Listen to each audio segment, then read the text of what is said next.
Fealsúnacht, Chócaire, Jaimar Tashiv. Welcome to this week's episode of the Rebel Matters podcast. This week's show is as Gaeilge. It's a chat that I did with my mate Aodh Ó Corcráin, who, amongst many other things, is a chef who has recently returned from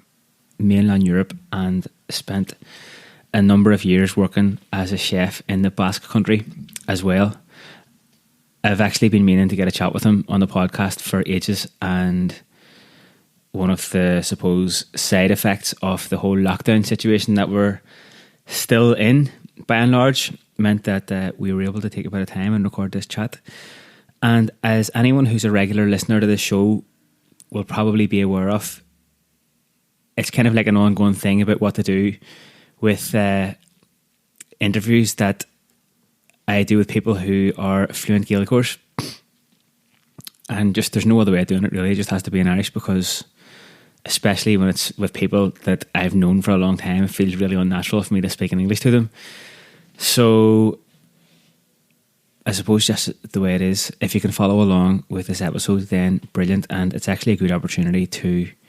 just listen to a bit of Irish and see if you can pick anything up, if you remember anything. So many people say that the kind of environment that they learned Irish in was a negative one. So listening to things like this here, chats between mates, and talking about food and politics and all the other stuff that myself and Aodh chatted about, is a nice way of easing yourself back into an Irish speaking environment and maybe framing it in a more positive way than you were used to. Loads of people have said it to me that they've been learning Irish since the lockdown started, and fair play to yous if you have been doing that. Definitely over the years and decades of all the people that I've encountered that have been learning Irish, the biggest thing to do is not be worried if you make a mistake, and be happy enough to go out and try whatever couple of fuckle that you have. And see, as a wee side note to that there, if you're out there giving it your best and trying your Irish and you sense that someone's being negative or a bit snobby towards you, just tell them to beat it and carry on regardless. Because like that's how you learn. You just learn by using what you have and being proud of it and not being afraid to make mistakes. And if you do make a mistake, sure, like if you're hanging out with people who aren't arseholes and who are sound, you can just ask them, like, how do you say such and such or whatever, and then they tell you and you go on, all the better for it. I know that some people are terrified of making mistakes, and also terrified of kind of being ridiculed or looked down upon if they kind of feel like they're not completely fluent or whatever. But just practice what you have and be proud of it, and you'll get better over time. Keep her lit, basically, is what I'm saying. I was actually using a bit of Duolingo to learn a few words of Arabic in preparation for the next trip to Palestine, and it was very user friendly, so I would recommend that. I know quite a few people who are using it to learn Irish as well. Tearma.ie is a good place to get translations for words, tearma.ie. And actually, our own granda, Flann O'Rian, wrote this really cool book called Lazy Way to Irish. He was a cartoonist, and it's a little book that's illustrated with his cartoons and have mini Irish lessons the whole way through. And I think you can still buy it on Amazon. I got a couple of copies of it there last year or the year before just to have. So that's another little resource that you can look up if you fancy it. Just a quick thank you to everyone who has been supporting the podcast on Patreon. Patreon.com/Rebel Matters, helping to keep the show on the road. And these are a bunch of legends, so Gurmi Lamoigov. So as I was saying, if you want to skip straight to the storytelling at the end, you can do that now, and we're going to do the rest of the show as Gaeilge. Maratá is agéine a bhfuil aithne acu an le nu Aodh Ó Corcráin is chócaire bhí sé go mór páirteach is síl na Gaeilge in mBascasch ribh a Jimmy sé bhuain go tír na mBascaach lena cheird a chhlaachtu agus a Jósú agus chaith sé blianta an sin ag Cócaireacht agus ag díosbaracht agus ag fólam agus ag buint sult as an síl hallan sin lenar chuid deartha agus dearfratha mBascasch agus tá sé arrásin sa tír inis bhí sé thall in sa rank rih a thosaí an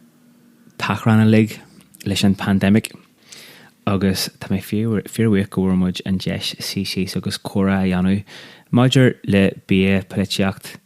an táim a chaith sé thall a dtír na mBascasch agus nuair le go tá tarlaí inis agus a go ré agus beidir go dé heite amach in sa tuí dar nóia bhí muid bhí Jean glasáil nuair a hafad muid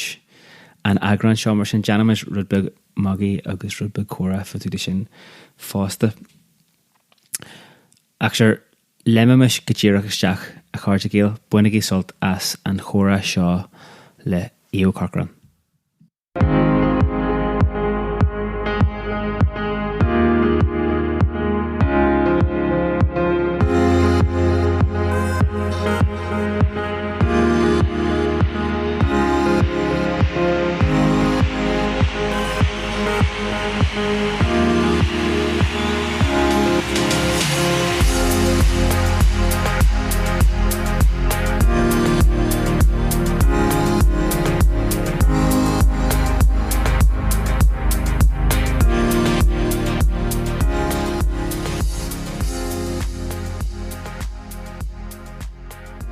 Gora mí maigad as in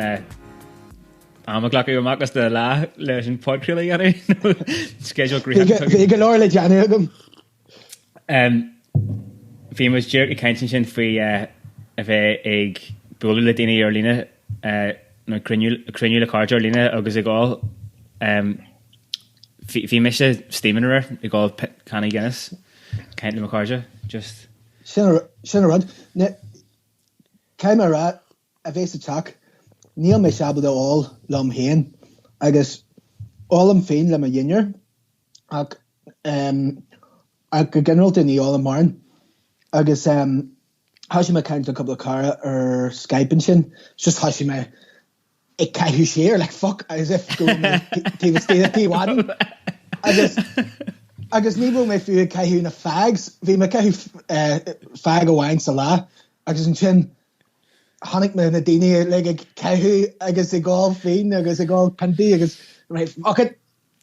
firmin na fags amach agus you know so they said cos le bhí stay in pub but like was it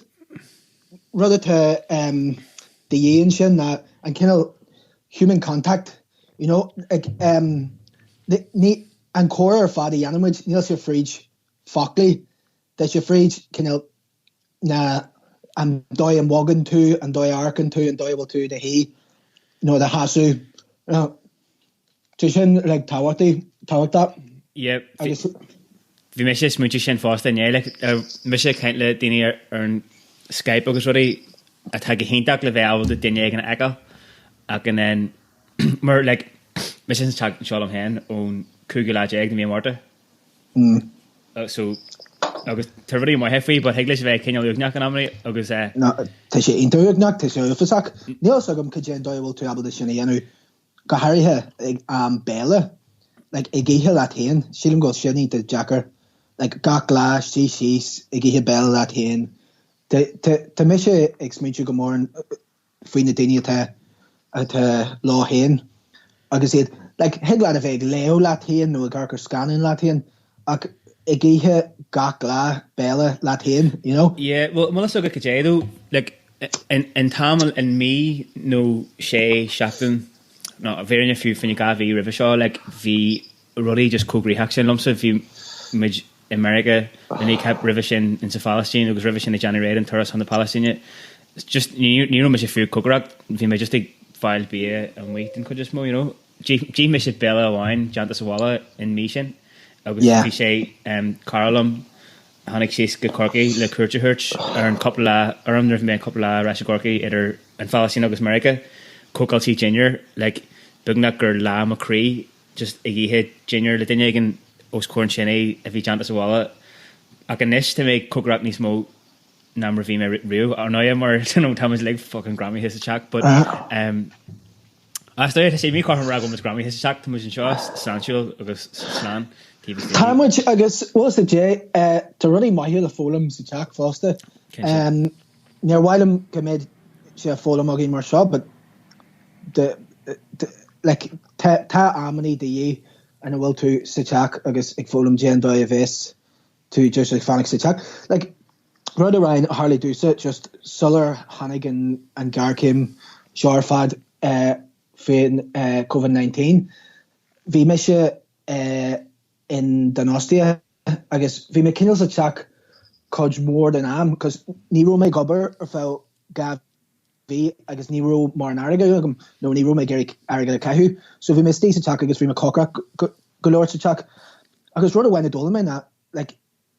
éan tú a bhád níos fearr sateach. Agus níl me canseir cursaí sláinseil, tá me canseir, like,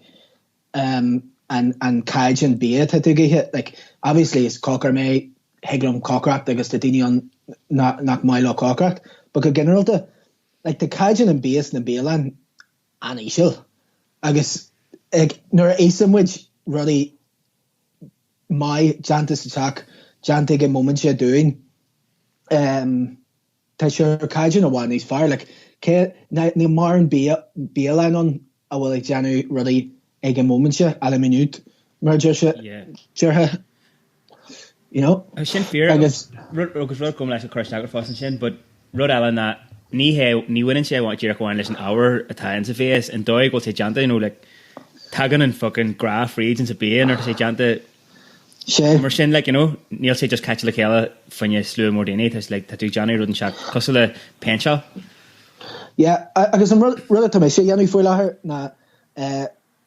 chunas go bhfuil me néaran agus níl na hábhar an a bhfuil me clachtaí le i ddír na mBascasch nó mór in na harpa. Tá mé Cócaireacht chuid mhór bír airnach agus is bír cinál measar economiacht atá, like, tá sé measar sír níl chuid mhór airgad daí le bheith ag gaithe bír airnach gach le cinál bacaracht, prátaí, glasrí, cabbaiste agus rudí mar sin, agus ní heglam sus muintear atr bí a go bhhain beidir Ballymaloe House agus ní mar sin a bhfuil me jabalta gol agus an bí sin é ihe. Yeah, well, tu go aisteach gur lúteigh sin mar bhí méidir agus smuintiú. Aonteach aisteach mar bhí méid smuintiú seo an chatan sa caite fhí agluúir rinne mé leis sin Sunday Business Post part fa sé nó seach mé nó hen. Agus bhí méid smuintiú fhí láhhain agus just mar cóthárlúin sin hanig an Greengraft and aglu Kenna Suez and ladder John or Facebook so go more kitten kind of the kivney sin. Real weird because smunchy my feet and then being anniversary da and ladder gun but as we say free BF when you sport agus when you look classy here 100% agus being lad if you current aglurum a cur kestiny major le co-hour exo agus and keiko gas agus a skilling be or life when you mock jet to my here riv trainal and ye trainal riv clear ne sportly different agus vi me ag keintir fá no breis agus ar a clig vi me keintir an gohan fan an aglu seo agus an sin agin juru skevlon Sorales like you know tá sin magil or bheith chuna ceistení Jackar fao cén sort Janu Suas ólaíochtúil nó cén bailach ón BH ata Suas maidir le scíú amach foiniu agus a bheith caint hí na superfoods le agus na bíana fear de réir an ólaíocht nu aimsere as like but ach ghlach seo bhuam má Harlíonn Gairchem into cheer seo bei an superfood a le gomach an inniu agus bé so gin gotíach go déan bí a go maiúing mar bé gi hen bí a go maiúing sin mar ní bheith méid cen ré an agus bé gi he prataí is tó hiic mé buine agus bé gi he na bon glasry agus go bonach sin an cinneal bí bhí me gi hen sa tíir seáil le céad bliana agus yeah but sin na céad bliana nar a bhí me gi he bí a bhí janta a bhí canithe in Sawala no like bala is Congree doing no janta Sawala aganis tan allwargion agus níl daine a gaihe glasry agus rudí sira ach maihe the daine gal right ní heglum free range chicken a ceannacht so to make all battery chickens a ceannacht anis yeah agus the major clachtaí le bheith abalta just gal hig na rudí sira agus Michael Pollan am rud a session na like Neil Rodon like be a seer to denye again a gigas like better not will toss a gigas ach te ebri ag yn y gicas, cos níl siya ffail yn argyd ceart lan I enw, no te an chimplacht ag gicas, so te rud ag yn y gicas, an Bhéal seo, you know? Sin simul ag ti tan tau jar ag rhain seo gorgi, agus, you know, is gisbracht, is sílan gur gisbracht in dach tau ag an cion sin modula costas argyd bia, no fear costas as haar bia, no fear costas as haar rudder bia, but te grow a wine a gorgi seo, dar vaim neighbor food, agus le couple seachtar in us tasti the nye gold freeze and Jane, mar and rudder to on that margu firmura erlina, so na solahori actual fad firmary boostery just Bacchus Ballymaloo Marcianaku Fosta to shit in leg listal shit na targi soccer and seal neighbor food punk IE chantu and seal currently 100 stack at the Kishan Erlina canning to it August and chantu higgin onad Boilahan or in March no Sahern August 100 Curlikela aku ditch just talking to mBascasch so yeah. Cost of food delivery aquine has got the crack in the Busky glassry tattoo file 100 at wine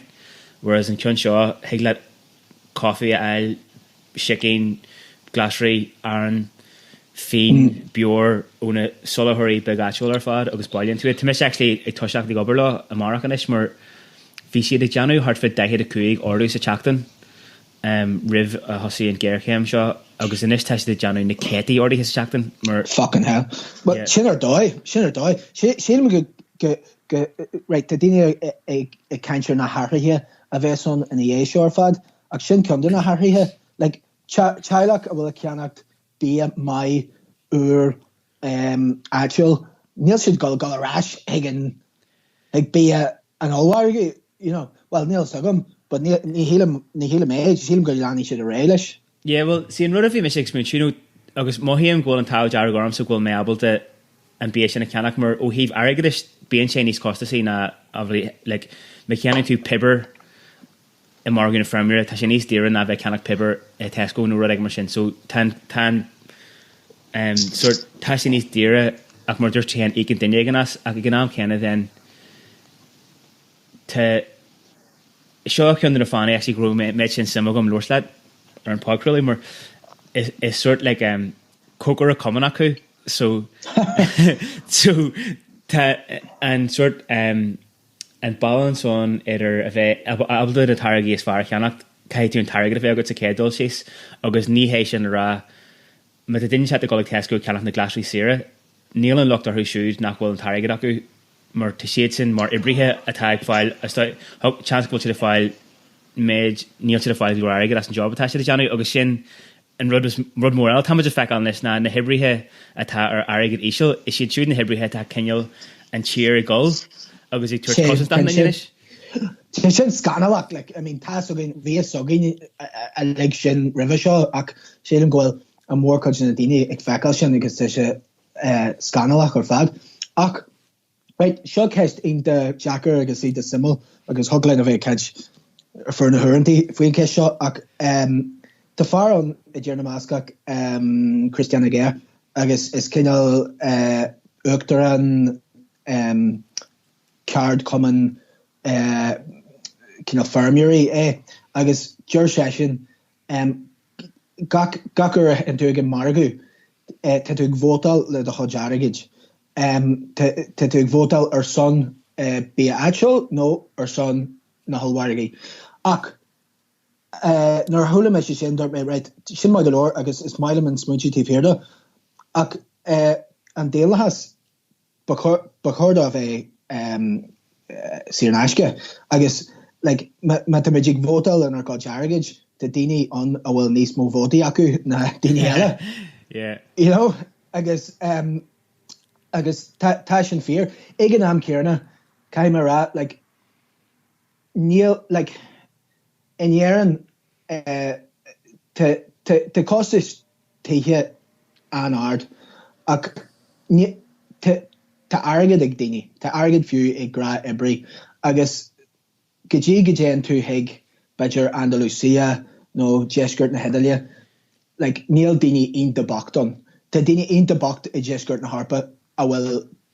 caricade euro sevilla ku leve bior agus shin and keys agus gakrod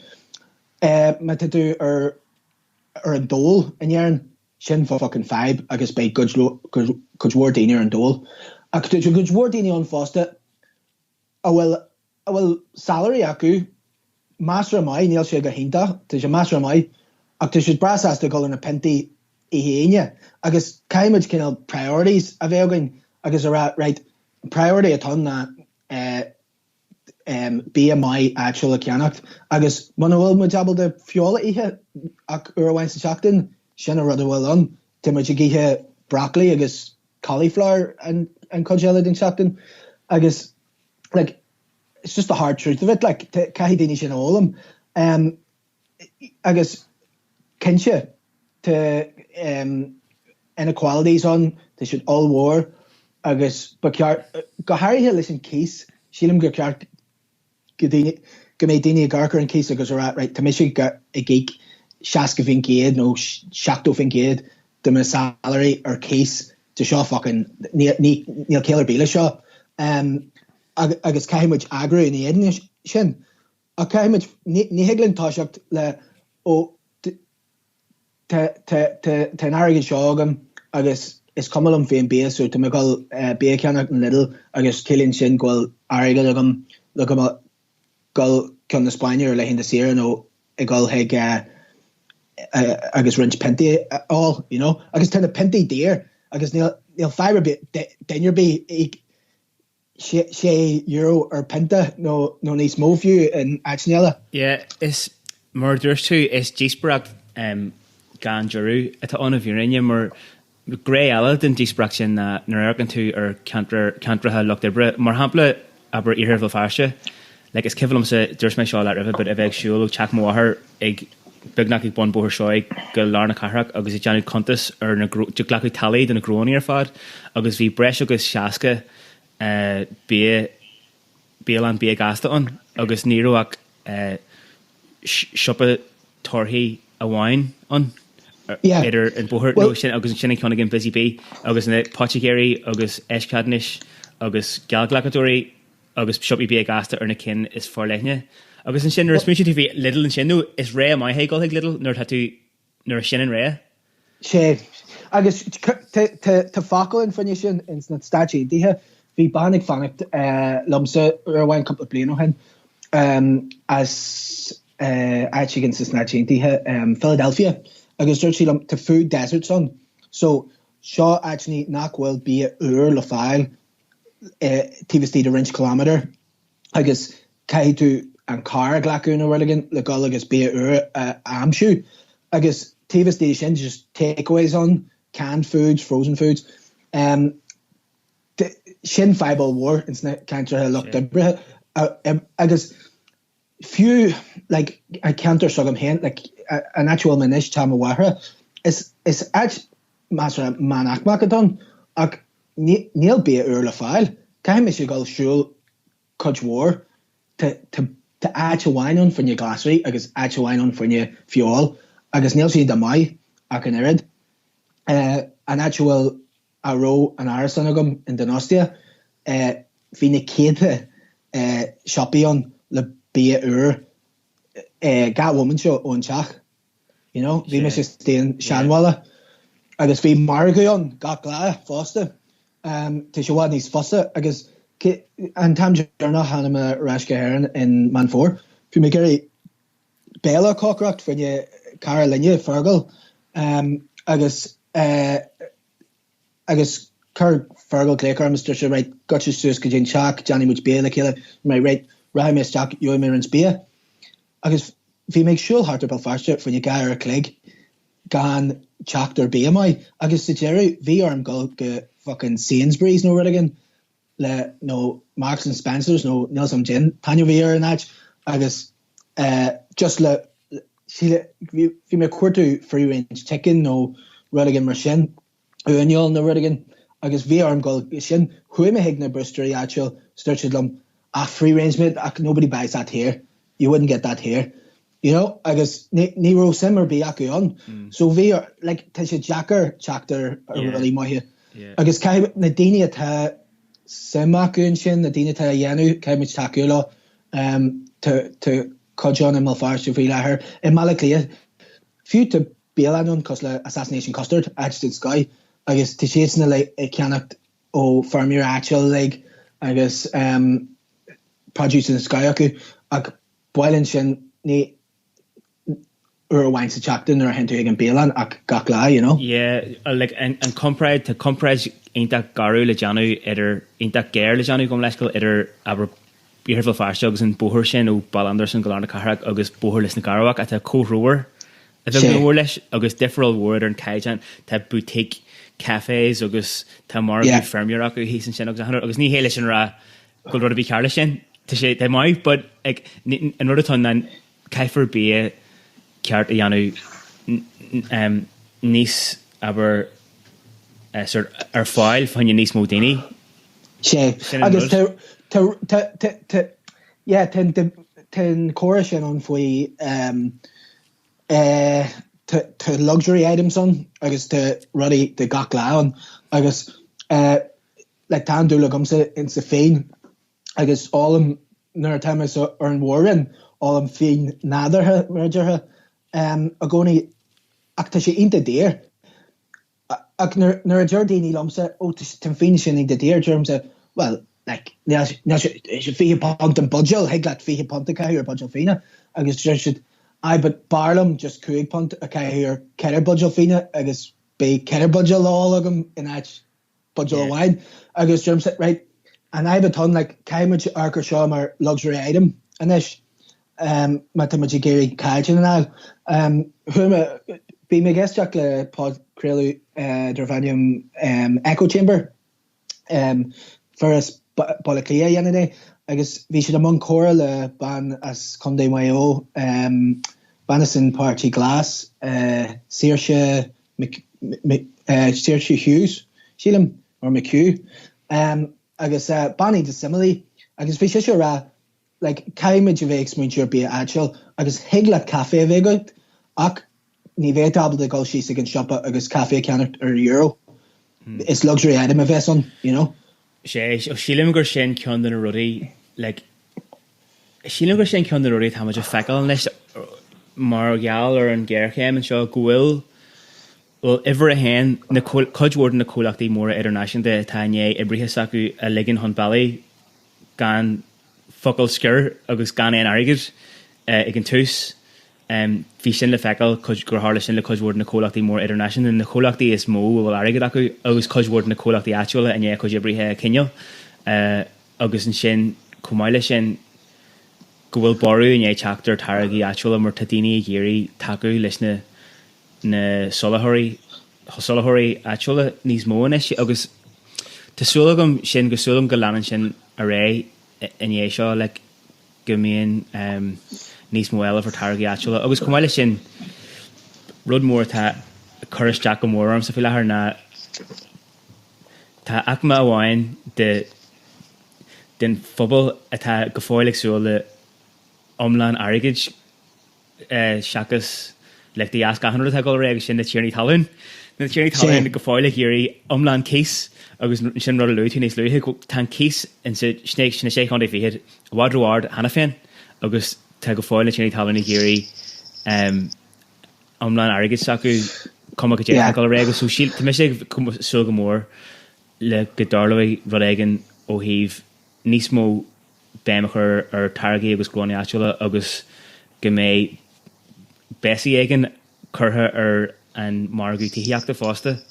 Well sin scéal na hairan nach é na tíirthaí talún like tá tregin iad na tíirthaí talún leis na céad a bliana agus ní rathaí a dheach ó hin agus you know bhíon canéla bhíon ceart gin canéla you'll only be changing the accents of your landlords like and I guess Sheelam go gwilar in sin ahru nilasagum an ahri maje Teresh and Garkim sho nilasagum like la Cajun seal na nini in sitir sho matamajagiri ardu Cajun sealan like Cambridge and Kisahru Cambridge like I mean ni heglatini near sogum go dini ge case go foil in year like into rank nil then your big case I guess like den realtas na hera like case mortgage Jerry le sin ar fad ar fá couple of mí like eis le seo bhí me sé nuair chuúgus a Harlan stuff seo chuir me sé ar dús bair hu me agháil leis an sinna talún atá ag aclaí agus dúirs me leis tuisní dúistenis níl aige Chocolate Shacks ní bhéim le císaigh dúirt sé sin Fibre B like ní gearí me císarh ar sa sih dúiste dúir seo sú sin mai chuir mé rifost ag ofiig an estate agent sogin ar te Birch agus an sugan é jobbaní sogan teile agus seir a hanig cos bhín targad fríd nó ón stad nó bíród agus dúirs me si higlinn tríon den císa ag mar nílach daine bháin as an sugan ag gobarnis agus bhí mé dúach ag géirí fáileach de dheir siad, but bhí an tína talna géirí lá sé rent is non-negotiable agus ceint fí le a bheith ag tógáil suas fécha a rihan tam seo agus é le ag ráis agus it's completely unreasonable. Firmid ardú císa cockis ribh a hosí seo like so bhí me sé rá look an jigla fiú an císa chu síos gotí an méid a bhí sé cockis ribh a hála seo agus rud ag bhfuil cos gur ardú císa inis like first sé chun agus is Jack Dúach ribh a hanig an real sin Jack go bírod dúir sé no non-negotiable so bhí me sé bhí rifos mór seo an raging cos éimar heagla rudí bheith non-negotiable like tá ahan dainneala as obair dris sééis tá tíir le dris agus si agsúil go bhí tú de chuid omlan airgid idir inis nuair ball agus má aon túr ball é go éimar tá muid gáil níos mó céasa ag nuair heimiid ras Robert nuair tá né ardú céasa a hena féin ní bhí imiid ar an targad ceanna nuair heimiid ras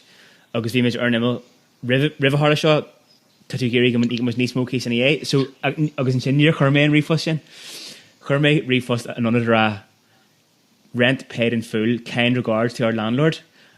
Right? Kern and Van and Offi can Rashicum. Thank you, Anla. I will of course pass on your kindest regards to the landlord. August for me refos Della and Shinra. And I just want to get back to you. The landlord passes his kindest regards back to you. I was like, I was being sarcastic. Tell the landlord to stick his rent up his hole. Nearest me Shinra, but should not be a guest. Shinra, like I mean, ní féidir le sinna dhéanú te chatbag agan he's Ilarna Cara agus actual mission mahoney go dtí gur bhg me go dtí na mBascasch agus te sé céig má wathair agus níl pension ag má wathair so te pension fear bogaí agus brahan siar an cí sin le leis na glasíir ceannach agus rudí ag dúirt si just caihí mé bheith really acan seo just dúirt si right have to get myself preferred ní bhéh cí seágam le rinch míana agus níró si gáil cís ar bí a ghlacu ón fear scur si go leicur an fear dúirt si right teigem gohfuil seágáil ré agus teign tú níl art an císa ig agus dúirt an fear oh no tá mé sé gobar as an Jack so heglam an císa ig fair enough but it's a moral question like I mean ní heglad a bheith ra le daoine caithí tú an císa ig nar nach bhfuil airgad acu it's like I mean like ten slí on ach cumáile sin te morals on ethics on agus you know me sé nar a hagad an réhlóid tá me sé ag géirí bheith ganas ar an ranóg den glúiseach réhlóideach a tá bailú suas na stíréisin agus na tíarnaí talún Santa ar fad agus be me sé ganas ar réad a heol ar heol sin be me ghlaú freigrach don ranóg den réhlóid sin me hen you may for an chéile bailú mit suas be Jan seansaú a chud dóanna ahrú agus an sin me sé géirí fannach leis just choirí muidir báil bagéad agus ar heol but here go leis go ré no sílamach méid a daoine sin ag ahrú rud a bé gníanaan tú ahrú well here seo an rud bhí me sé or tarf ar go fáil táime go fáil ar bula féin an dóid go bhfuil rudaí ó híh an sohí agus an dóid go bhfuil rudaí mar sin sochraí suas ó híh céiseach ahanrad ach an sin is sort of sílan ghfuil sé aonteach táhaach a bheith abalda a bheith ardlaach ar go déite go ré agus tá go an níl so an céidir sé but an rud is massa faoi gan a bheith sir na mehílann tú go bhfuil tú sir níl tú abal rud a bhearú mar sílan tú go see on the nugget, but if you're in your neck and two go cost chassis or the window. So she'll go say tower talk available to Shanna. I hinch I can arm kenna. It's kind of like fleska maybe to a jury to coach urge a leg or shin agus kunna na fani ala grow made shin some and Paul really a yanulat na shilim gurn tivalla then in bun shin and tivalla then coin aber na higla of ever if we in take all right even we into sohi agus na keshni mora a flay agus iraq the anu chaksu no like or fragri na keshni mora like it's kevelum se into Coltalan agus good fellas and everything that ogle a her sogin agus carja soccer agus a goni and what if you on that tamatic play and revlodge agus no vitally fine guys but then in tivalla na fleska machine tenor video expunchu fe agus in tivalla bun na another case mas yanu a goni na martosian 100 linhen lesh and doi erkomujin muchen and doi a kahimus linhen and gra talking down hen and be a hinmuj chun more agus in shin and pre-rud I will chun her ega and doi ga himus latiniala agus if you're in you shin and 10 rud go smack doginer agus chun in a pre-ruddy do so at a tower attack o heave shin na and be a hinmuj catch as a dagan and be a balak a yanamaj co-rector agus and balak and hinmuj and mer and doi ga rinmuj be in that tower attack foster like so shilim gur shin and ask hat to tossa you know smooching foot to tossa again intersection then da road na Kesney Mora agus and she agus like fi me guest like some podcast journal or Kurtuma like na dini shin he's Gary na she agus Jimmy she agus dirty it's in a point show wine like life is just we're just living in fucking paradise here agus like the world is a paradise agus being tossa in Safalishtin Kamai agus Shinna Roger and PFLP just paradise isn't for the next life, paradise is in this life. Agus Shinna Gershin parts the Fealsúnacht sogum so Kamai like joie de vivre, the joy of living, Kaimach just all and foster agus Shilim so go galore carja exologum anish imahil mar tamine could blame a kahu soren agus ta anyugum or galordini nakwal pledgeak de biaku agus in shin tagamaraska aaron agus tanyum or dini awal an olak earn felichiact agus tivesti den strackle chagoni and different eternity shon nadini nakwal mar pledgeak daku to seal master mayaku agus ni gol aragalaku just to seal saku leg bunny her Jane Doyle wilmage go salto when just as neil so mars card agus the dini in aaron to tvsteen and strackle chagoni right ten strackle chagoni on came with salto when she's in came for wilmage among strackled agus like we're not white knights like ni higglin just of a golf range ruddy alka agoni leis an revolution cambridge chesped dini goal and seal jazz foster agus that it's dialectics like agus cambridge and kinda balance shaw agus cambridge festrumak ag ken puncha a well measure just then you santak ag point soltas and seal gan rather be LA agus in ken puncha a well me just in Mount Strackleche gan salter be a winches and seal rud te iwa wine McLegan agus better go say rud big cliché le era ag just a hannig stack na vt ration tas a good na smooching with a revlodge smooching go handle smooching with Che Guevara into Sierra Maestra golf region duffer leis an arm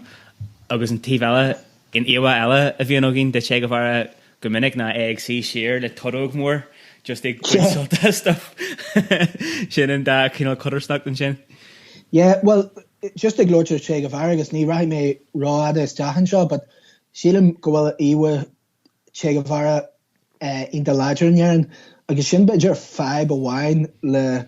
Polaitíocht sugin because the a goni ag lordshire and strongman agus to much go and seal a howlu Virginia na fur agus nor arkan to your gluiseach the social dialogue cos le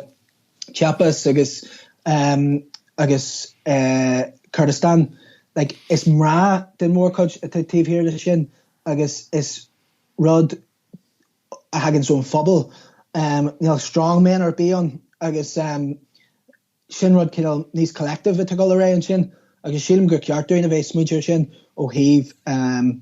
a social de institute show like caiimid a bheith smoocher like forget about the strong men near how should wedge agus like it's Virginia a bheith dine a te galianu agus gach den yogin agus gahari here na nachwil really ahinte situation agus dine te sawala dine te Jenny Ruddy inte simply in nachwil a glort and tamer father and television and radio ag dine te Jenny Ruddy gachla Sílim nar a smúintí hen ar sin agus nar a smúintí mar an sohí atá aniu agus nar a smúintí fao an cinneal ahrú a hílim hen a bheith jarafach don sohí like a bhírinne nar argan tú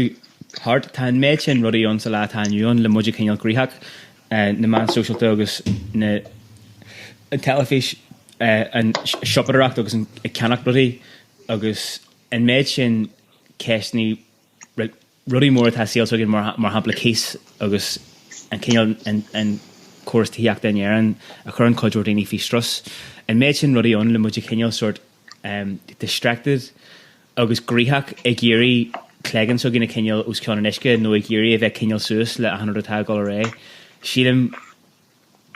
nar a smúintin fao na hairthe tá mas géirí eáil tagan sé gcónaí arás ché go bheith abal de spás a aimsú de chéin an fáilir hiúlan stuff sin le mar a bhírinne ní hílim go dtéag le a bheith go homlan sillir le a chud sprochanna nó de chud fiisina me tá tú rihart gríthach an tamar fad gafa le bheith ag ceannacht agus a caithi airigid agus gafa le bheith ag bailú airigid fásta so sílim gur sin an áit go dagan rudaí ar nós an bailach a chaithin tú le hen tíhistí de a clégan hen agus tíhistí de a hac hen agus sílim go buint mór ag béala sin fásta mar nuair a dhéanaan tú sin tá sé cos le bheith ag macnú tá sé cos le bheith i mó sort foiinniu a bhád níos séfa agus agus déasca éonratá gáil ré an tíh muí is féidir smachta bheith a gcóíar ag jet gáil ré an tíhistí sin rud amháin a bhí a teachdracht amháin ionach sillir a hanig mar hampla úna stalgaríochris a bhí in ifran ar an tíh muí a go fáil ionach sillir an tíhistí máidir le go dé bhí sé géirí anú so agus an sampla eile de sin atá agam amach legan just ó hí ó sré gur hála sé ar na málah na bheith into Palestine agus tá siad sin ar a Lan Valley is suirt ifran hallan sin agus iad faoi réal méadata na Hisraile tá béim allhór acu ar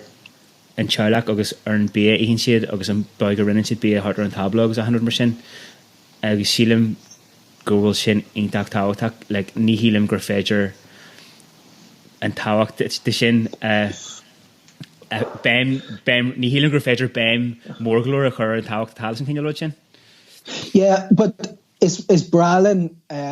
mar erni na skilltí sin faoi an Palestine na Cócaireacht an ifran a bhrí stíon agus tá muidir gcónaí ag ar an ifran seo agus ar an stracail seo ach mar hampla i dúsgart hir na mBasca tá gluiseach social da omlan difilan nachhfuil dainnear bí an ifran tá siad is fermiúr a iad agus rudí mar sin agus tá síl leis sin éire le de síl bhád bháin acu ní mar rá nachhfuil teachreachtaí acu ar an síl agus ní mar an airgid acu a Harbí agus ní bhíonn siad abla tastal agus tá pá an ísisiil acu ach tá síl mai acu agus tá sin taranseach de daoine like tá daoine gurí páirte go acu sin cumáid rudigin a bhfuil taranseach a bhfuil jazz caiimiid bhéh Lord Foster ar aesthetics Alling culture cén dóid current sin len ar seal agus dhéanaan, go raibh sin sminte sin paradise in áid ifrin, agus níl mu just ag marint fríd in ifrin go dtí go mé an paradise agin ach ag cruthú an paradise an seo an eis leis na rudí atá agin. Sin cinneal an pointe bhí mé géirí anú is cuma go déta go réir an taobh mhaí fiúma tá rudí seachdraach atá géirí brú a chuirt is féidir le smachta lecu ar an timpplaach atá agad. Sin a rudí go dtíach agus is féidir le smachta lecu ar rudí sin gur sin an frása is réhlóidí go deocha le ará ará le daoine is tan smacht agad te smacht agin ar rudí agus ní victimú níl tú just an seo le agus be daoine eile níos mó agus níos mó cuaachta acu bhfuil go súgur leat is daoine sibh agus te smacht agah ar síl, but cai sibh an responsibility sin a glacu, fásta níl an réhlóid mar dúirt ar gara Mao, the revolution is not a dinner party. Caiimiid a bheith crua ag ráseála daoine tá smacht agah glacu, John Rodigan. Sin rud amháin na rinne mé pácréalú leis an tathar days couple of léanú hen go ngeannaití a bhaithir a chun na sort frasí móra a dúirt sé a rihin aglú rinne mas na if it's out there then it means it's out there for us. Agus just caiith go agus ag glacu ach an rud atá an seo tá sílim hen agus níl mé ra gur seo nó a bhí a bhíú agate in sin ach tá daoine ón an bhíhinn sin a bhainean buntáiste mí chotharm as an argóin sin gur tá smacht agad ar pull yourself up by the bootstraps is sort cur higgin neoliberalach atá an na leihananta seo a dúir muintir an rachmis le muintir an lucht ibre tá an lucht orte bhfuil tú san áit na bhfuil tú just fucking pull yourself up by the bootstraps fáid a his fáid job mai agus gógus John Rod maite chen agus sílan ghil sin ínta contarteach mar an nuair a Harlíonn an amí na go hundúil daine teach a hagan ó ceantar lucht ibre nó coolra atá nachrómórin airigid into fphobal nó into teilech nó go bíród Plescin daine an amach sin go hundúil in this agus a ríis agus an contar just mó tá an agus sílan sian gannearna sé é go homlan ina smacht hain agus gur féidir le gach daine eile tá tíhhirdóibh an rud céna dhéanú mar sílim an rud agan sin na go gur an sé freigracht ar an daine freigracht omlan ar an daine éanaach agus sin ceanna na policy hefiigh mai Thatcher sin choirín de simil mar sílim sa héin cinse gur cartú na bheith chuach faoi an ideolaíochta sin agus cinse gohfuil an yes an é an ideolaíocht sin a glacu agus gohairthe ó hí Margaret Thatcher she get on your bike and look for a job agus but ag an an cearna tenet sé clé in é an chora sin a caiú mar agus sin an differidir an yes agus an se clé it's rise with your class not out of it agus níl muid rá a daoine pull yourself up by the bootstraps and fucking get out of West Belfast and buy a nice house in Malone Road. The majorala muid a leg mar here mar pubble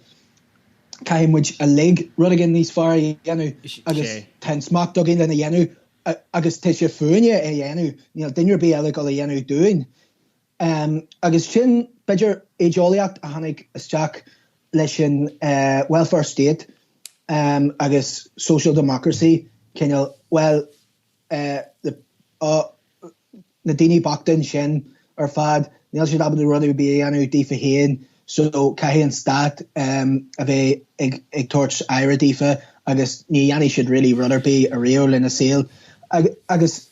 nuair argan tú ar na han réalaí mar hampla sa Catalún nó snidal bhí siad na gcónaí ra DIY do it yourself bhí siad na ra no just tagí muid le chéile agus Johnny muid rudigan le chéile agus Johnny muid síl níos far as an síl a tugain. Sin am mion atá an ó híh pobl an pobl ruir giige má farsin na hafar Johnny sin an mion cena atá like a chrúthaí a bhíonn an pobl atá agin in ar Fealsúnacht agus an Fealsúnacht gginmhilta leis an Gaeilge fiachar bhí me sé ag smúintí fhí seo an láfiúí maidir leis an chothrameacht atá táhaach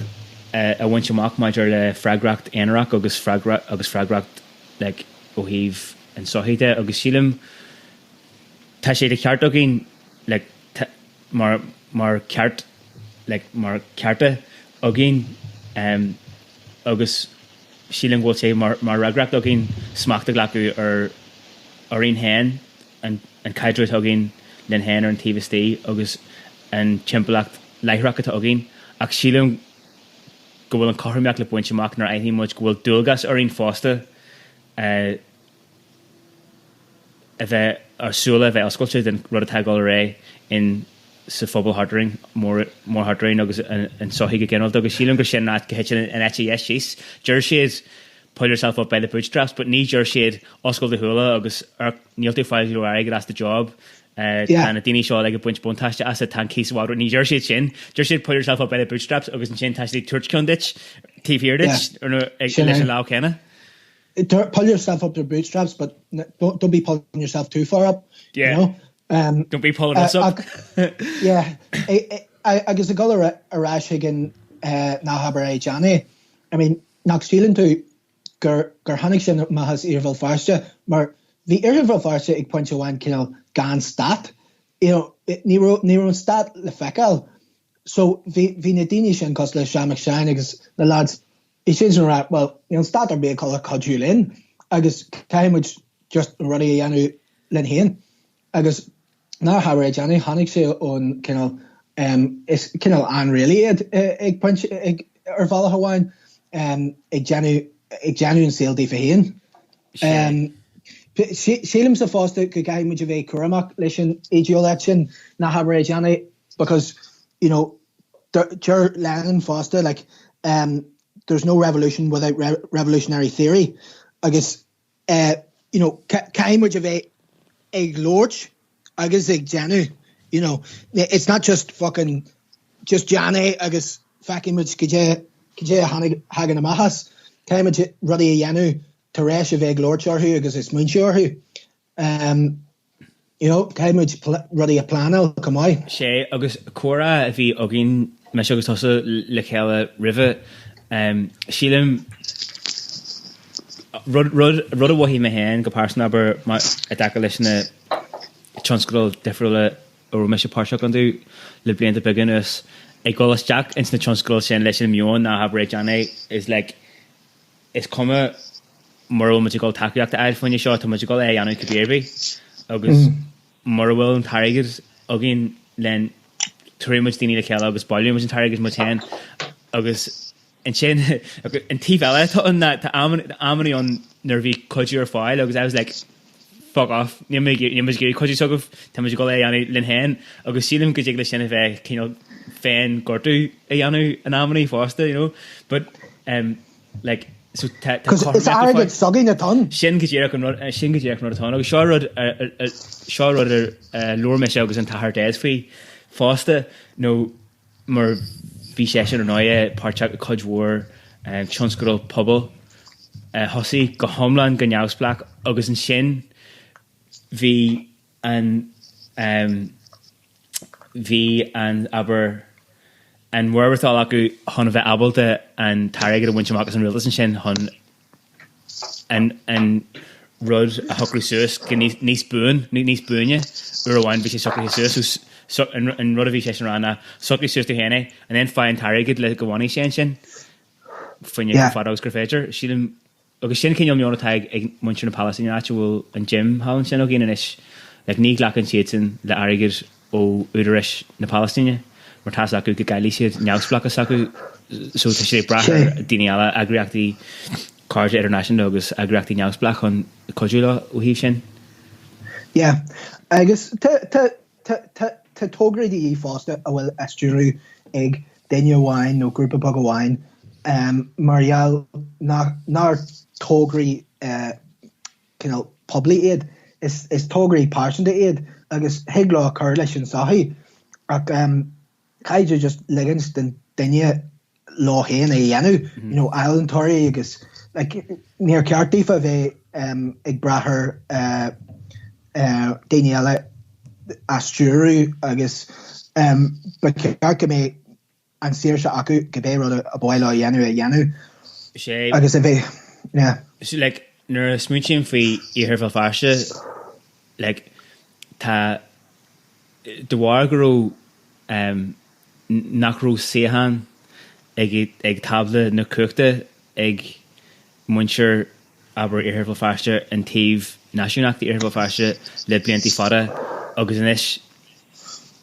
inis tá ó hí tá muintir pobl ortha na Gaeilge agus na tógraí pobl ar fada tá gáil ré in iarthar Fealsúnacht inis ag fáil ionta cumasach ag ghlacu airgad amachgus an chóras inis do bhhar go raibh taobh muoit an chóras le go fada sin agus ní táid in éirí ilte sin ag fáil joontasaí agus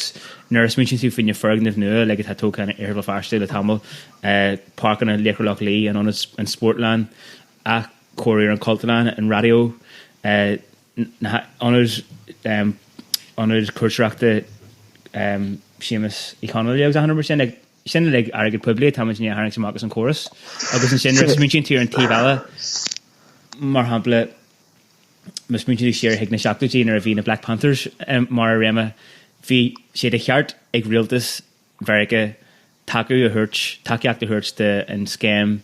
breakfasta a bhí acu agus an scéim sláinte pobl ach do bhhar grú siad a géirí na daoine gorma a chur faoi chois bhriisiad na scéimí sin go thomlan agus chuir sé deir leis na Black Panthers nuair a ghlac sin na drogéisteach so sin le comparaid tá siad cinneal cosú le ceala a gohhain sé tá mé sé bhilirte rudí eile cos le mar hampla kneecap níor ceart go mé na lads ag ra right chuimiid isteach fan a couple of jauntish and then Johnny image tógra lá leis an Cultúrán agus tá sé mai go déan siad amach go dean siad a rud héin agus go dúrann siad go bé rud a bhfuil acu le rá tá sin táhacht a fásta go bhfuil an dá rud an agus just le le lóirtear ar na lads agus gacrad ag tugáil a ré agus mé sé Lord Rivré ar kinal the joy of living agus ruddy tarnseach a dhéanú tá fireball war agin in dhearan le brain drain tá daoine maithe ag imeachtas an tír agus a gáil ag na Stáidí an dia ag London agus áitníile agus tá mis me honi le chuig bliana déar na másca leis tá in Paris agus an rud a bhhain at a really de maharan jarás gehéan na mar hampla nor estim leis na hagalh a dhéanaan tosa le really Pete agus daoine mar sin at Islandtóirí daoine simil at Janu cinál tógraí simil sin rud a bhfuil de maharan jarás ag an tíir seo agus a bhfuil ag rálam fuck te ruddy de simile go ré an dhearan faoi lethir agus báilm a bheith páirteachán agus báilm abal de éáil. Se sin rudá a bhí mé go ceiste chuir faoi le dé mar chríní suas déar na máscaach sa chédul síos? Is stoithe gur mé gcónaí cinneal géirí rud bagama ceithú hálan sin agus punch bhain sa Catalán agus just tháinig hí cara linne far coní má farste beneat thuí sé na ráisnáile agus hasí se Bhéal bar agus chuirsi gléicem agus dúirte tu mé cuairtú chócaire ar am sam agad go agus bhí sé bartaí agam bhí mé sé Gríomhach le glór agus Upper Springfield Development Trust agus rudí eile an am agus an Dram Jarrig agus bhí an trú agam an áite agal bhí rudí ionta jazzig tarla an am agus bhí daoine ionta maithe hart so but wag ma a maithar fá gahí and then just dan mé an mar was it tan seal jazz agus bhí Codhór Codhór ólam agus tá cimniú gom tar éis blian a caiithún sin hanna gart Hughes amach agam agus der chartlam Hugh fans the warren gigi go to traha or a lead agus Fulham Frankish agus Fulham Spanish agus Fulham Cabe Chani Owel to Gary agus Jan Ruddy Mahanshin because Bay Aaron a going on agus be able to shock the rash agus Kenyo like we should maiige like Lara agus one man soltas na cook blianta seo agus well sílim go mé me ag leanúint réile le rudí ar mórin yeah. Tá sé simú go bhfuil an ceinneal Dlú Kangol sin agin aber muintir Bhéal Feirsteach agus daoine sé chundé daoine ar an fásta stoithe go generalta but le shean-chara agus leis an Palestine sin bhí simúgamsa a gcónaí mar gceanna agus cuairteocht shean-chara agus cuairteocht ar an Palestine de bhar grú an ceinneal teachdracht sin óna gcónaí gur iad siúd le ceinneal dearthracha agus dearthracha so gin I ceinneal mar chuid den ceinneal cogus an sreachals céanna agus hon tá sé ionach simú go trasna mar an sin fecinn tú na cosúlachtaí agus aithníonn tú na difriachtaí fásta sílim go sin ionach táhachtach mar agus níl mar an cosúlachtaí an I mar thurimsa ach ó bhain cosúlacht atá an táhachtach dúine because der náide is dearthracha agus deartha gach dainne ar an tón seo agus becartún a bheith able de tactiach leis an cinenne déana leg ach nar a hen tú hiag an rank good generalta te daoine just cinnal sásta they should able to bheith an cór coming agus really but they should mar cinnal sásta leis an córs a bhfuil an agus ní ceiscin sin an córs agus an differ a bhfuil an I dtír na mBascasch like te daoine just Irasach fi an chorus agus ten herni just born rebels like just too much kind of suspicious free gackrod agus ten a pez like Neil Dini sasta glaculish na pez agus like tedini exmutu TV muid in boxa agus sílim gur sin rud aithníonn tú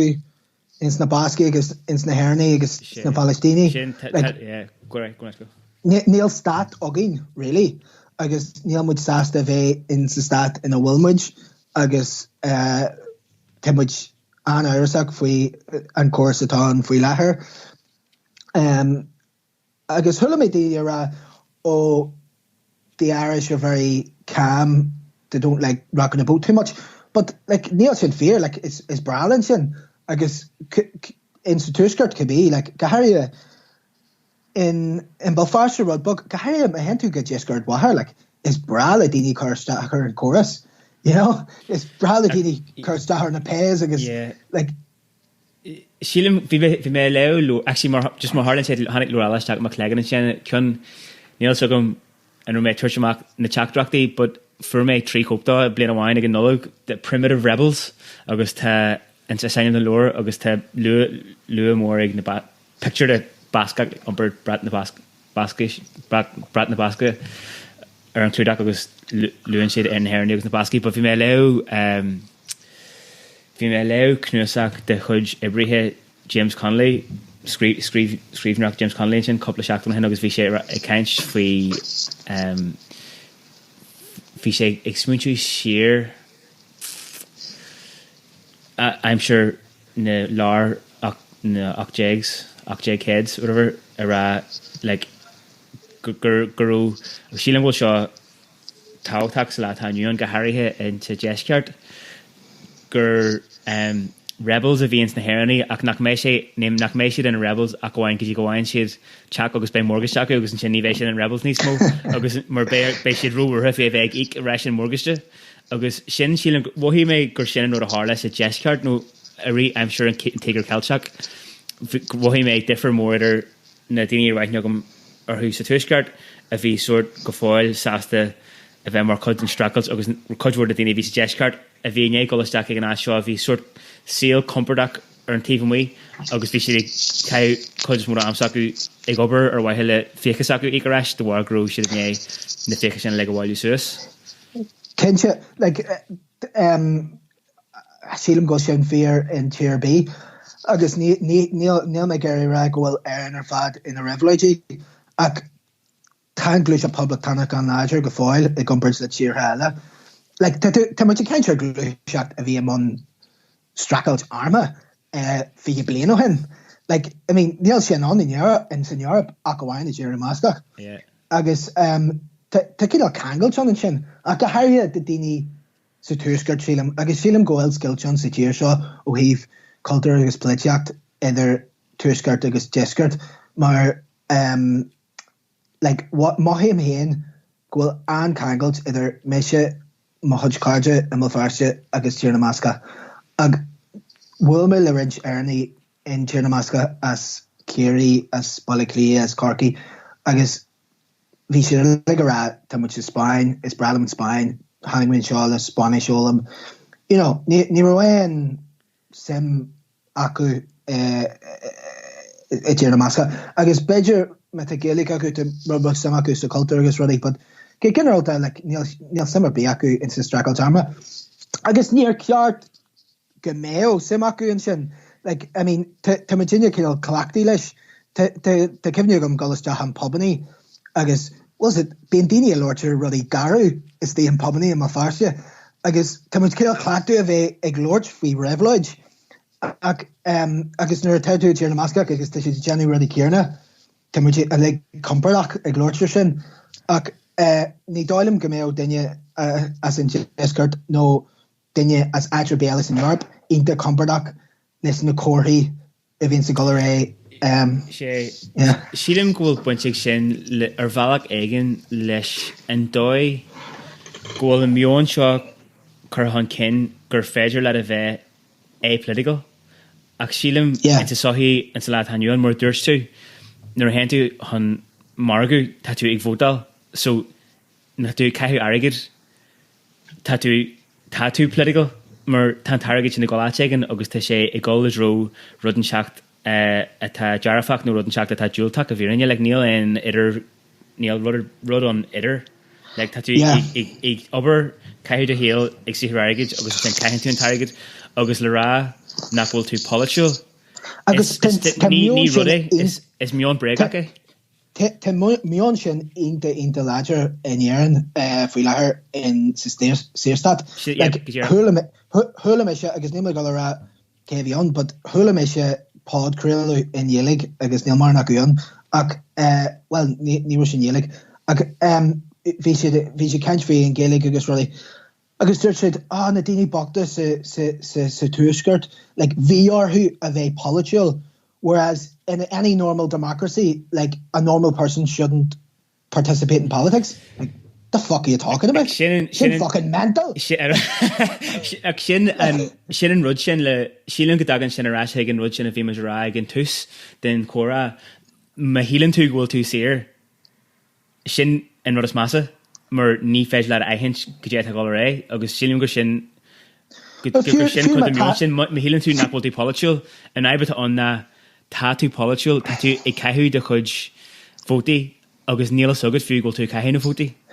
Agus fiú like nuair táid siar má táid siar bé áin a bheith politiúil, like bé áin páirte agus of course polaitíochta agus leis an éan like níl bé na daine gaisteach le seo agus bí sé he's talking shite, but ní daine politiúil mé, like níl simar bé agam in sa polaitíocht. Tá sim agam in ihe agus féin agus grés agus ceáil like níl simar bé agam a bheith lort faoi cuasaí polaitíochta ach bé áin a bheith caintear glacu páirt bonasach in sa cuas fáilteil le bheith séir. Because man bhfuil daine bé chur ceistearín like de rudig an cear. You know, me daine bé chur ceisteart here céan dóid bhile cursaí economiachta, céan bhile cursaí tíachta, céan foreign policies a bhile ag an tír. Like to rudig an ínta cearan. An rudatá nádó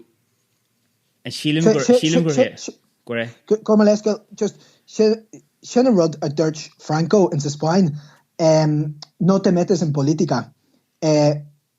don't get involved in politics. Sin an rud a bhí ag Franco ag an mór cosisiú daoine nóta metas in politica, porque mar sin an rud a bhhail leis an fascistechas nach mé an grad daine buinseach leis an Fealsúnacht. Sin an rud bhí cineal an rud bhí meáil rá ag maidir leis an soí atá gén in dhearan inis, agus tá seo le feicil ar level a bhád níos forbarthe ins na stáitiantaithe, ach tá sé le feicil an seo fásta, agus istóithe go sé uair amach legan do bhhar grom mééis na stáitiantaithe coppla seachtain na hénach.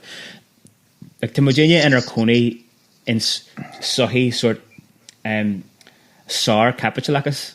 Ní capitalachas atá a bhírinne níos mó, tá Virginia bogúisteach a hypercapitalism nar thuglad rá gur legan éigen den choras capitalach é gróna actual nuair atá an gróigh Johnny Brabus, mar hampla like is capitalachas é an firmúir atá ag Johnny Brabus an firm ar gáid mar tá sé gúsid so sílim bhil sé táhachtach an idir ealú a dhéanú, agus a hen scoil Virginia mar chuid de sohí hypercapitalist is na grónaí fiú ní aici muid an Brabus acu nó ní bhí muid buntáistir bí ón Brabus tá sé dhéanú cólachtaí móra internationalta ar Google, Facebook, Apple fiú na allhhargaí ar fad, like níl kegel a gin lá siúd a go bháin mar ibrithe ag an level as ísle den chuid is mó. So sílim gur rud atá an na tú gurí a bheith neamhfáilte, caiithí bheith sásta gol leis an shrú, leis an hypercapitalism, ach tá sin ar fad bunaithe ar Brabus a winch úna daoine ag bun an dremara, agus é thuirt na daoine ag bar an dremara. So le rá nachholtí pálaitiúil, caiithí bheith sásta rahí mé leis an hypercapitalist agus Johnny mé caiithí mé héal ag obair son daoine ag an nach feici mé riú. Kinse agus but seo an rud a tháinig mé sé sa rank ach go háirithe sa rank go bhfuil cuidmhór daoine cineal manachmach environmental warrior types ag genu gróna boga le cineal chuirteach an chóras agus rudí cineal alternatives a hispinsta daoine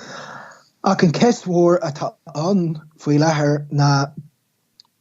like is the middle class petty bourgeoisie going to save us from fucking hypercapitalism? Ní hile mé, like the rudigan nudie, agus they hegling golarash hig, oh we'll just go back to fucking having we small farmers and small businesses. Like to rudigan elity because to imagine fecal in cigarcium slanchel shaw go well international response to ye go well like national and international cooperation like I mean to really more the or an don agus Gary like agus níl much cancer shot fi leher because then cancer like or fad free coronavirus and that's a massive crisis. There's also another massive crisis which is the global warming. Agus caiimiid a bheith cancer sin agus cén dóim which go in sin be ahrú mórdaí ar an choras omlan dónda agus beidir meta níos mó like a tír na mBascasch mar hapla tá cuidmhór grónaí baga an agus feicim sa níos lú bachtanas ar na strateine agus sin rud mai sin rud go hamlin farsa a bhhaile a feicil an dhearan like nar hentarach ar na strateine go generalta ní ecinn tú daoine gan tí gan jíjan agus nuair a hentus le aran a ceannacht in sa siopa like beidir go méid tú inacha le farigin a bhfuil gro allmhórige agus tu go mhór aige agus an bhan eile a te inacha leis is ban a bíon ag glanútíhe ban nach bhfuil aige béici but tuna daoine seo a le máscathe in sa sochaí amháin agus sin marall go bhfuil cuidmhór grónaí baga an tuiscis just a more equal society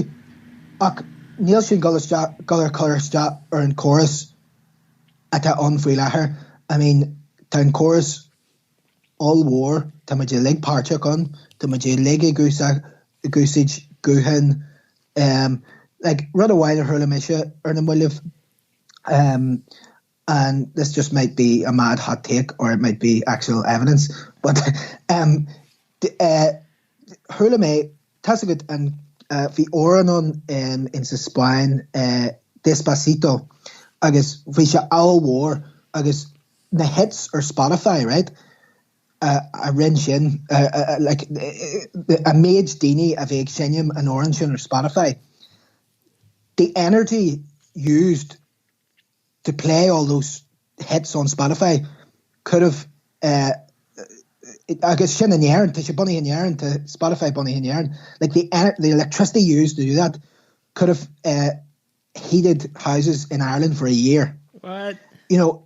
agus because nís muintin muid or not, it wasn't Spotify, it was YouTube. Agus nís muintin muid ar Netherlín agus ar YouTube, but there's energy coming from somewhere to fucking make these hypercomputers function. Agus like tá muid ag buint úsáid a seo, like agus tá muid ag códón is tí a chorus, like I mean cén dóibhfuil tú abal de sin ahrú mana bhfuil tú ag ahrú ar a léad an stat.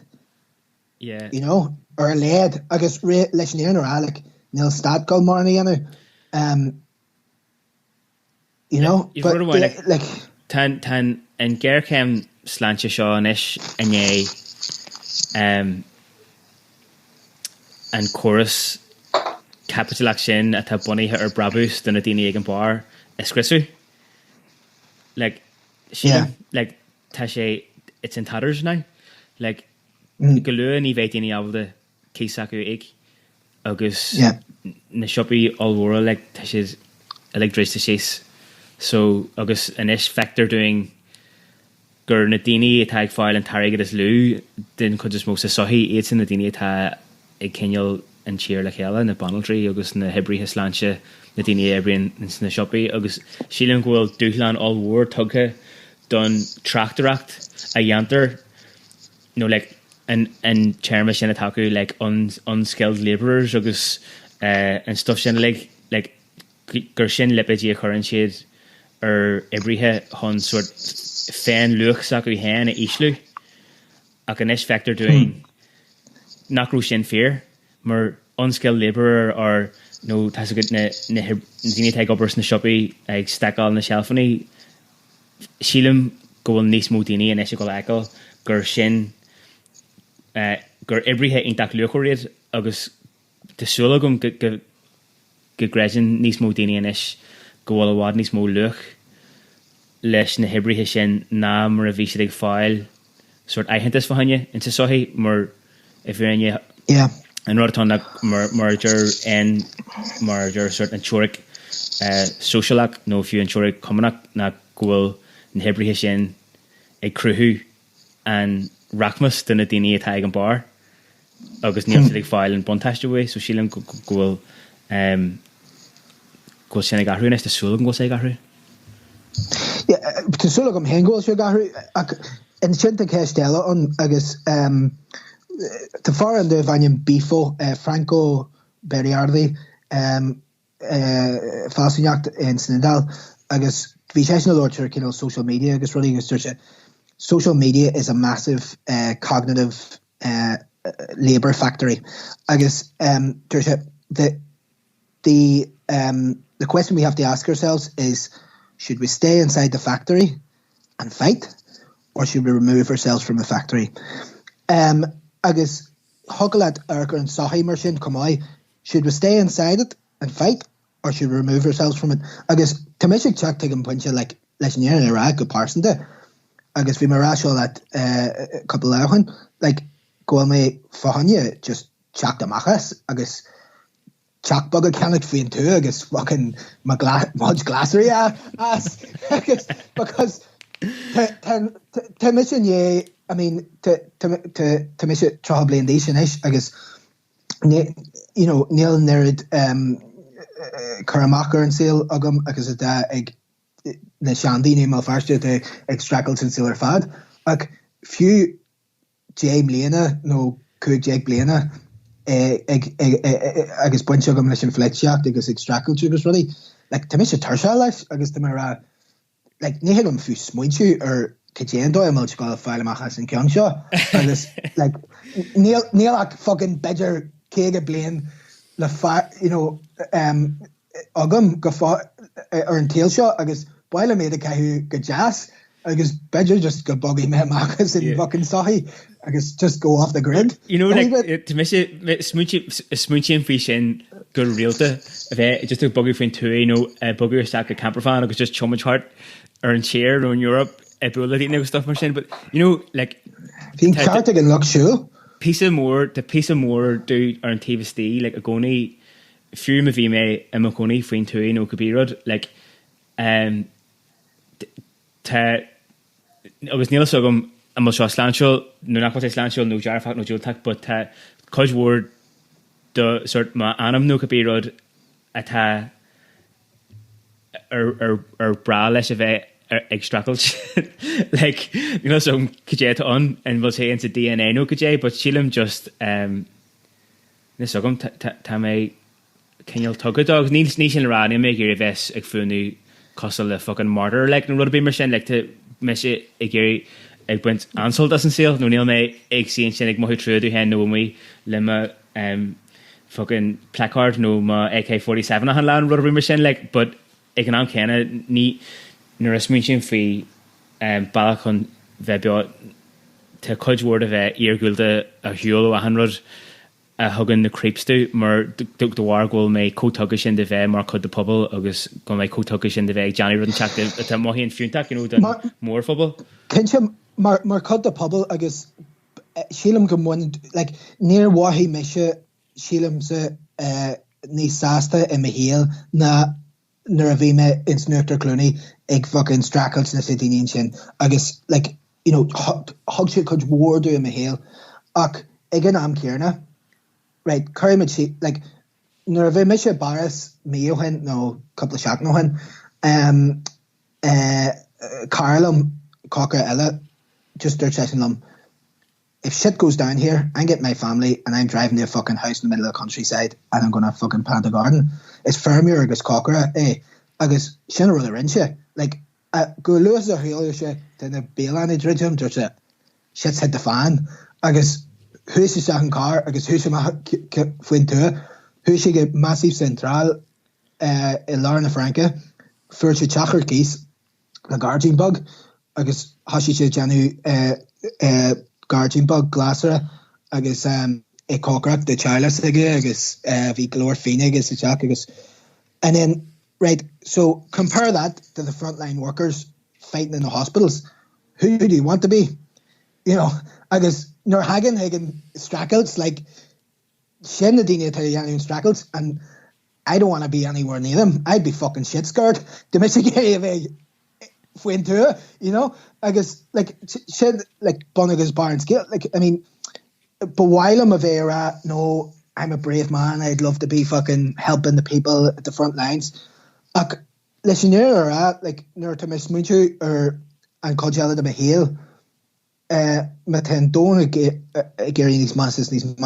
tá mis géirí bhí fuin tú i déanaí mar a thaon i gcurgur na blachanna agus i gcéisteach leis na héanathe agus like níl mar an sama gom a bheith ar an lína hasí ag bheilean an séitar fad, you know, because it's actually the jacker agus sílim gur like an dahi atá aginne an mo farste like the conjure sílte scrista agus calta marialler and stracailt, you know. Yeah, sílim just le forbers bag an an point sin no sílim you know and rud sin féin lína tosaí like is like an amí mar seo tá sé indach séir cabhfuil an lína tosaí tá sé ins na Harlan agus ins na shoppi Bhéal agus násim sin na daine tá go fáile gluúir seach tart into fphobal ag deanú aber ag an am cena aber mar hapla ní fiú beidir níor a lár geirchéim mar táid inis ach nuair tá rudí níos cúine nó níos séfa tá an lína tosaí a gcónaíon a tá sé subjective, you know, mar sílim gur an rud a táhaach na bhfuil muid a leigh deanú rud an teacht a mohí muid atá sort like cruthíthach agus ghfuil clú cheangal a gin lá mar sin ag an am chéna tá tosa rá bhain an bheith faoin tú but like tosa ag obair ar rudí cruthíthach agus ag Janu na rudí tatú géirí Janu bhealach amháin is sort lína tosí é sin fásta nuair tatú bheith fear de chain an dóis sin seachas a bheith ag obair ategan nagil tú géirí bheith obair sin níl tú ar lína tosí an sin me tatú ané gol ag obair ategan gur fuúlad fuhanne duine gan nagil aithne gur bíarthú i Janu rud ag nach móhin tú gil tú Janu difer bí sílim sin a bheith heol lína tosí but nuair tú Janu rud an seacht fear de chain sin ar bhealach. Well, sin lína agus sin smuintú aonta mai anla agus sin ghil dúine rud de bhéir chu rud an sin like an lína tosí na can actual tú a gáil a bheith fear de chain agus also mention tú leis an Blind Boy podcast but Lord Session go Lord fao sin a bheith fear de chain agus a bheith cruthach agus sin go coachmór in sin agus beidir in sa dón seo in a bhfuilmid fao láthair where we're also supposed to be just fucking consumer robots beidir just a bheith fear de chain agus i Janu rud an cruthach agus déanaach sin an lína tosí like sin an tain rud ar féidir le dhéanú.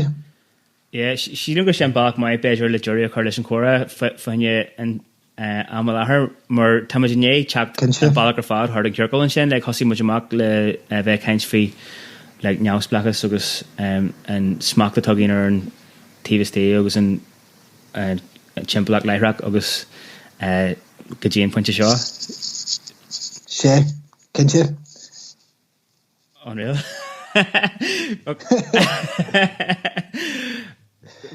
Class. No. Sin bag.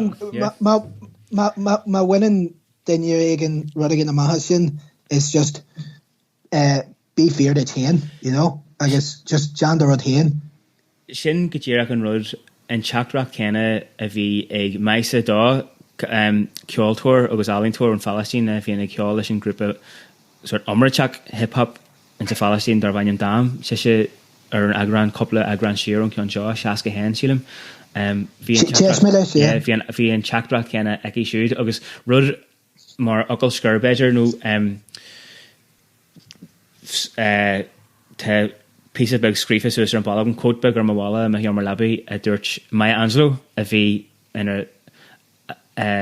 fila agus ina chócaire agus ina gréaí ceart a sibalta sna stáisianta dúirt sé tá an clip seo aici ar well, garrod an ráis tá scrífa suas na just do right.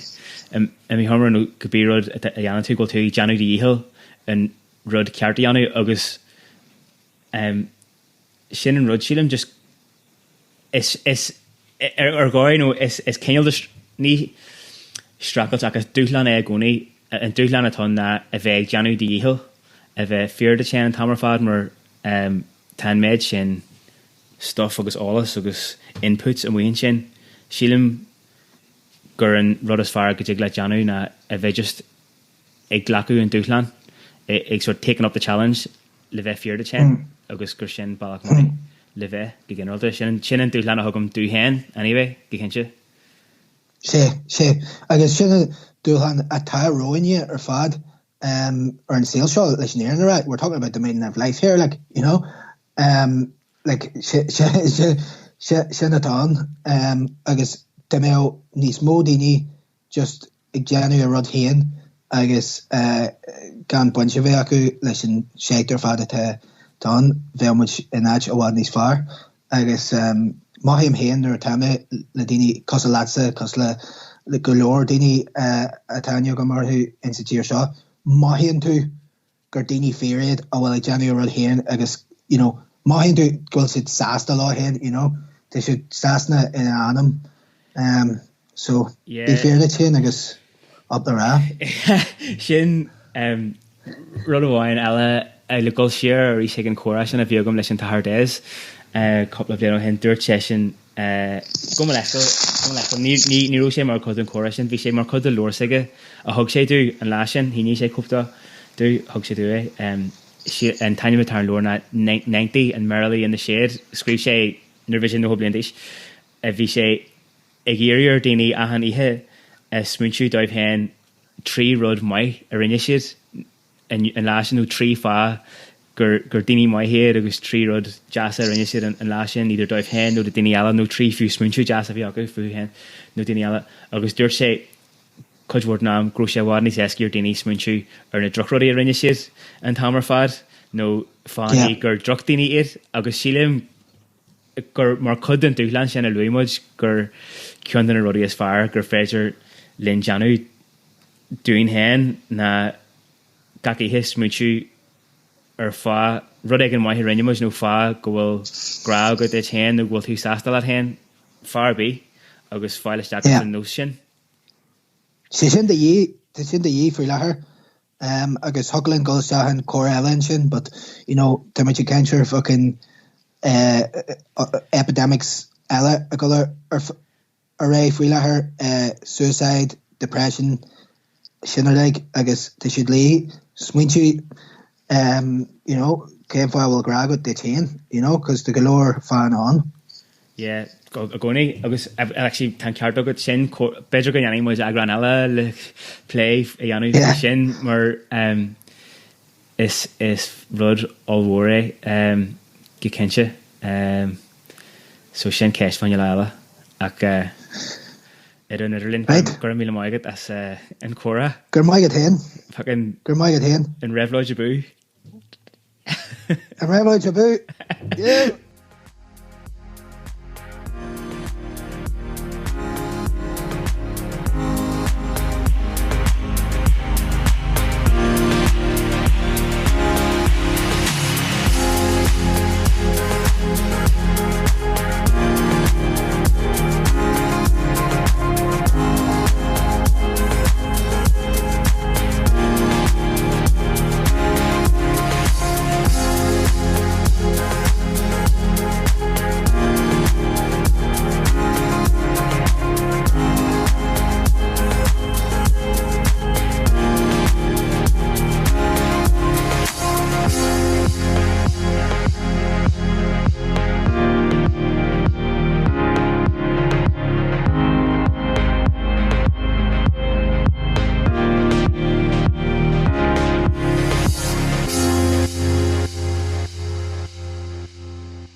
This is chapter 8 of Charles McGlinchey's The Last of the Name. If you want to go back to the very first chapter, you can find that at the end of episode 67. But if you're up to speed, then sit back and have a wee listen to this chapter, which is about poets, publicans and pilgrimages, and gives another window into a few more aspects of what life was like in Donegal Glen in and around the 1800s. Dennis O'Donnell, the poet, died in 1778 and was buried in the old graveyard in Straight. The tombstone is there yet. There was a descendant of his, Hughie E. Rua, who was a very educated man. He could read your hand and could tell from the air what kind of a season was coming. He got his knowledge from the books he had. He had books in Irish and in English, and some book called Aristotle. There was a young fellow one time who was going to get married and had the day fixed and all. So he went to Hughie to get his hand read. When Hughie finished without any mention of the wedding, the fellow told him that he'd have to stop his nonsense, for that he was going to get married on such a day. Hughie looked at his hands again and told him that the marriage thread was not in his hand. On the day he was to be married, the young fellow was buried.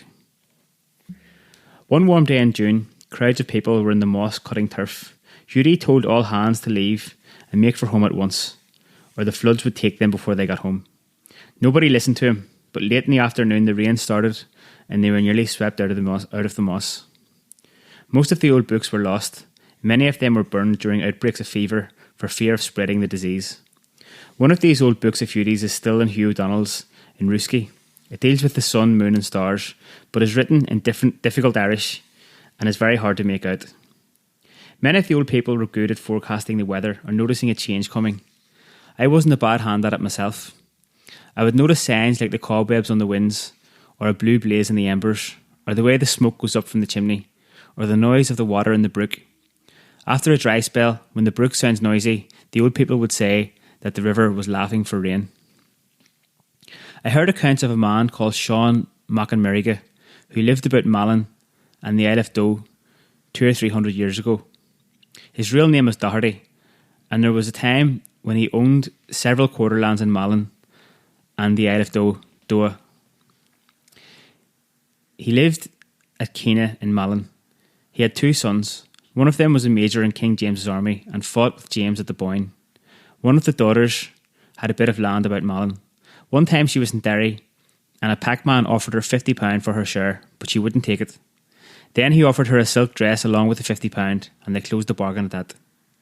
He was a packman who went round peddling linen yarn and silk and things like that. When he got to the place in Malin, he opened a shebeen. Sean Mac and Merriga was his best customer, for he was fond of the drink. Instead of paying for the drink, Sean ran up bills, and the packman kept the tally. There was a river between Sean's house and the shebeen, and the packman always carried him across on his back. One day when Sean signed to be carried over, he paid no heed to him. Sean called across, "Why aren't you coming to carry me over?" The packman called back to him, "You have no more land left to drink. It's all mine now." Sean Mac and Merriga was some relation of Brahar na Dúcha. Sean was a sort of poet too, but he went to the bad with the drink. The old people had a song of his, but I remember only a bit of it. Dúirt colm cille gur go hifrin go brach nach jew an fiel. Lucht na nirkische go millen siad a bart le dia. Gur mór an tubiste do ginne bí a yarna a riaway. Irid crinnu a yanu is a cunui as parha say. Nor a yuas mis a boas yui me kiste big den vord. Chan yuan winter and tevrish more and more than short. Colm Killia said that the generous-hearted man would never go to hell, but that misers cut themselves off from God. He said that it is a great misfortune for a person to gather a hoard of wealth that would keep him out of paradise. When I die, I will get a small wooden coffin. Wealthy people won't get much more. There was another song of his that he made when he was an old man and had fallen into poverty and want. I heard it sung many's a time. Is men creator chin tulgach or an wallach and shoed hal. Níl duine le mifri a nish go lua na go mal. The meu spray query bas couple lugum sa lerin. Veu go lure and shin a yurhu musha a hian tatu chin. A gurmachtar mwalihe is go leher machion. Co gialish and yala or an crook is er lin. Go jay ma van sa talu is in ye hen a clan. Be magul snakani is gishiri in Sindram. I am a sickly poor creature, living on the height over there, without anyone to ask about me early or late. If I had a stock of sheep, cattle and horses to share out, there would be many to say to me, "Indeed, Sean, you are sick." But till my brows and hair turn white, like the swan on the hill or pond, till my wife goes to her grave and after her family, I will always love the spirits and forever the dram. I think it would be a descendant of these Dohertys of Keena, who was a great harp player, the best in Ireland. One Christmas market, he was going to the fair of Carn, but his stepmother, who could spay and read the planets, advised him not to go, for there was blood over his head. When he insisted on going, she killed a rooster and sprinkled the blood over him. On his way into town, a row got up between a crowd of Catholics and a crowd of Protestants, so Doherty joined in, too, and stabbed an orange man. So he had to clear off out of the country and was never seen back again. Down at Pollen Strand in the old days, there was a public house, and its likely poaching would be plentiful. The wallsteads of the public house are there yet. A woman named Sheila and Claddy used to run it, and she got married to a man called Charles McNulty, who came from Kilmacrenan direction. It seems Sheila was going to America and fell in love with McNulty about Derry while they were waiting for a boat to sail. He was for America too. Anyhow, they struck it up and got married and never went any further. They came back and the two of them ran the public house in Pollen. He was a shoemaker to trade and was called Brogy for a nickname. They made a right living between the public house and the shoemaking. He used to keep a donkey for taking down the barrels of whisky and beer from the road at Ballyliffin. He was very strict about the public house. He had the name of putting water in the whisky and used to say to his customers, "Don't be afraid to drink your fill. There's nothing in it but the blessed water from the terrace." People played tricks on Brogy. One night 3 Rashini fellows came in with a rabbit skin to sell. They got a half a pint for the skin. The light was bad, so the second fellow lifted the skin when Brogy's back was turned and sold it to him again for another half pint. The third fellow did the same. The McNultys had one daughter, Sheila, and she married Billy Haggerty of Aodh Ó. Billy had a brother, Father Charles Haggerty,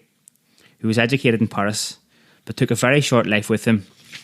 and died when he was 29. He was the first to be buried in the present graveyard in 1820. Ballyliffin was a growing place at the time, and the Ballyliffin people wanted their fair changed up there from Pollen Green. When the Pollen Fair day of the 10th of October 1812 came around, a crowd of Ballyliffin men gathered at Tucker to turn everybody up from going over the green and head them for Ballyliffin. Brogy went over to clear the road to Pollen, and a fight soon started. They were too many for Brogy, and they gave him such abuse that he had to be carried home on a door. He took to his bed and died shortly after. They fought with sticks, and Brogy maintained that if he had had one man to stand behind him, he would have cleared the road. Years after, it used to be a password with the John Wright's men, who were faction fighters, who killed Brogy.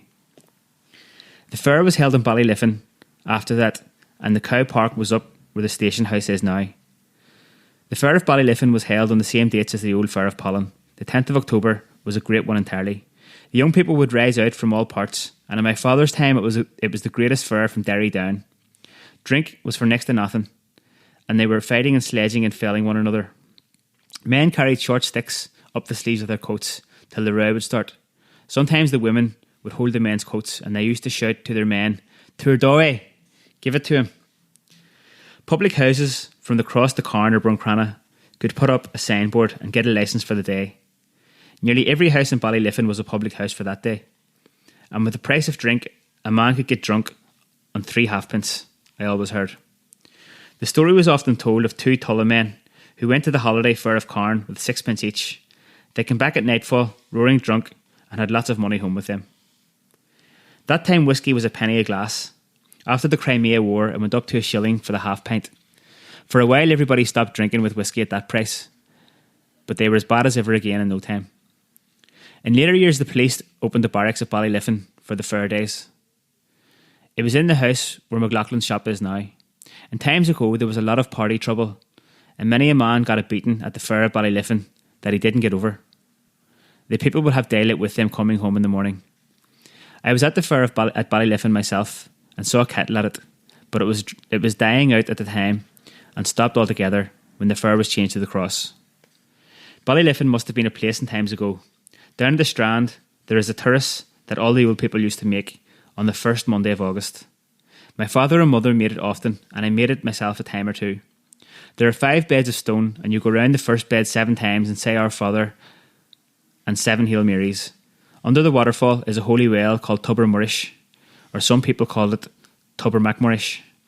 After going round the beds, you went to the shore and dipped your hand in the first 3 waves and threw the water over your shoulder in the name of the Father and of the Son and of the Holy Ghost, and made a cross on your forehead with the water.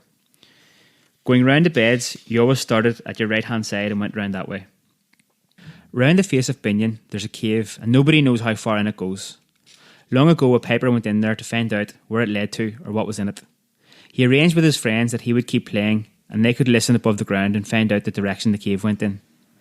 They traced him with the playing of the pipes till he was over under Lower Anna. The tune he was playing was Beina Calini Yoga in a shean-chara, Sulavilame. Beina Huanoga in a shean-chara, Nirahuckas Mesharash. The young girls would be old women before I return. The young lambs will be old sheep before I come back again. They lost track of the piper, and after that he never came back. The cave is called Pollenfibra, the piper's cave, since that time. On that side of Binion Hill is Bananiver, the granite cliff, and beside it a spot called Cuppin Conla, Conla's Cups. They say there was a giant in the olden times by the name of Conla, and that he had crocks of gold buried there that were never discovered, and that was how it got its name. But they say there's gold hidden at the Turris Rocks too, and a crook of gold buried underneath the Carhack stone at Clocarna.